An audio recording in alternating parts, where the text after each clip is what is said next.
Given how saturated and crowded this genre has been for so long, we've been pleasantly surprised by the variety of shooters we got to play throughout the course of 2021. And of course it helps massively that more than a few of them were excellent in their own right. Here we're going to recognize a group of what we felt were the best shooters of 2021, before then picking out one of them that impressed us more than all the others. Note, the nominees and winner were decided by an internal vote held among the entire GamingBolt staff. Nominees: Outriders. As yet another looter shooter, People Can Fly's RPG shooter Outriders was discounted by almost everyone before it launched, but it's fair to say that the game surprised people. Rather than adopting a live service model, Outriders focused exclusively on delivering a complete package that could stand on its own legs upon launch, and most importantly, it boasted some excellent action. Combining flashy abilities with punchy shooting, Outriders was able to keep up a steady flow of thrilling and consistently enjoyable combat encounters throughout the entirety of its runtime. Far Cry 6.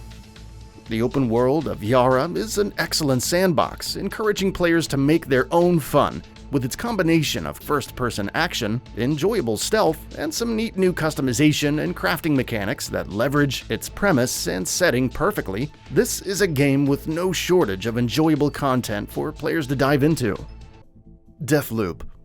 Arcane has been pumping out one masterpiece after another for a long time now, and DEATHLOOP, for all its issues, doesn't buck that trend. Unlike previous Arcane games, this is far more of a shooter than an immersive sim. But it helps, of course, that the shooting and action that the game delivers are ridiculously fun. It also goes without saying that even though it's more focused on action, DEATHLOOP still has that spark of genius that the developer has always been known for, in how it uses its systems and distinct mechanics to weave a complex web of satisfying, emergent gameplay. The Ascent. With all of its progression, customization, loot, and what have you, The Ascent is an RPG with surprising and satisfying depth. But when you get down to the action, this is an out-and-out twin-stick shooter that delivers some of the best combat the genre has ever delivered. Punchy weapons, flashy abilities, and varied enemy design and boss encounters define every second of this experience. And weaving your way through beautifully rendered environments as you take on overwhelming swarms of enemies while the music is blaring on in the background never gets old. GTFO. 10 Chambers survival horror co-op shooter only launched in full quite recently, but seeing as it was in early access for a pretty long period before that, the fact that it's an excellent game hasn't come as much of a surprise. Genuinely terrifying, and surprisingly unique in a way that sets it apart from the plethora of co-op survival shooters out there, GTFO is a game that has been in people's hearts and minds for a while now, and with its full launch, it's only gotten better, fuller, and even more terrifying. RETURNAL.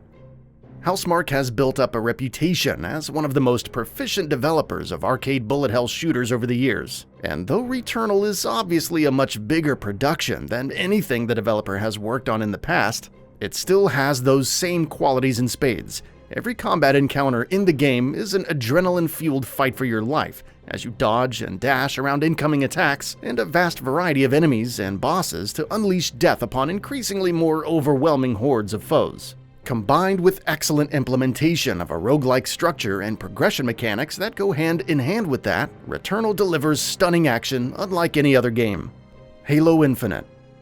Halo was down in the dumps for quite a while there, and many had started losing hope that 343 Industries would ever be able to bring the series back to its best. Thankfully, that's exactly what Halo Infinite has done. Not only does it boast the best combat in the series to date, which is ridiculously high praise in and of itself, it also blends that with an excellently implemented open-world setting, rewarding progression and ingenious new mechanics, like permanent equipment and the grapple shot being a particular highlight. On the multiplayer front, things are just as impressive, and this is easily a game that players can pour dozens upon dozens of hours into, with consistent and quick improvements, which certainly has been the case already. Even in these early days, Halo Infinite is only going to get better.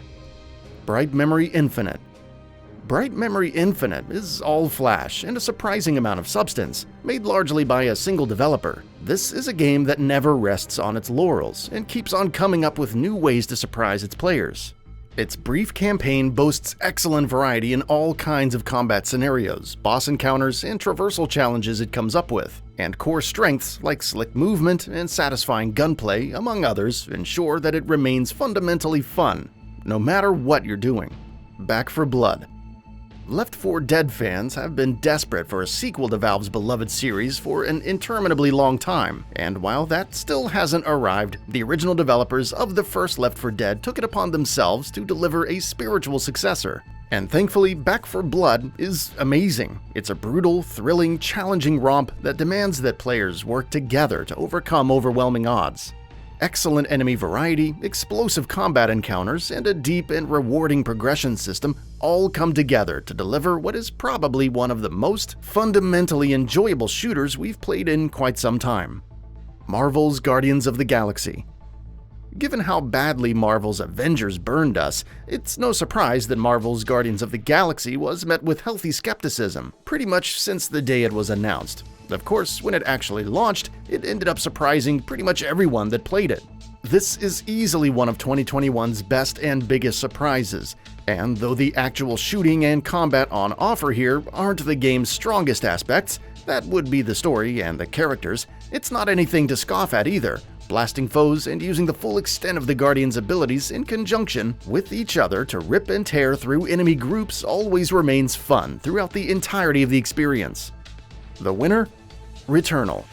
By its very nature, Returnal is a game that not everyone will be able to get into. It's brutally challenging, and its roguelike structure can put off people pretty easily. But those who do get into it will be rewarded with one of the best games in 2021.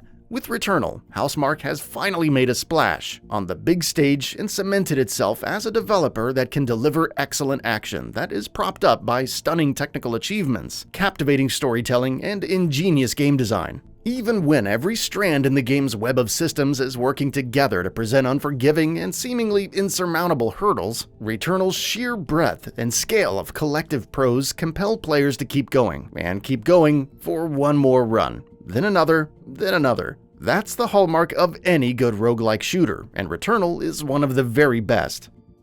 That's all for now. If you enjoy what you saw, please hit the like button. And if you're new to the channel, now is a great time to subscribe. We upload brand new videos every single day. After subscribing, don't forget to enable all notifications by clicking the bell icon.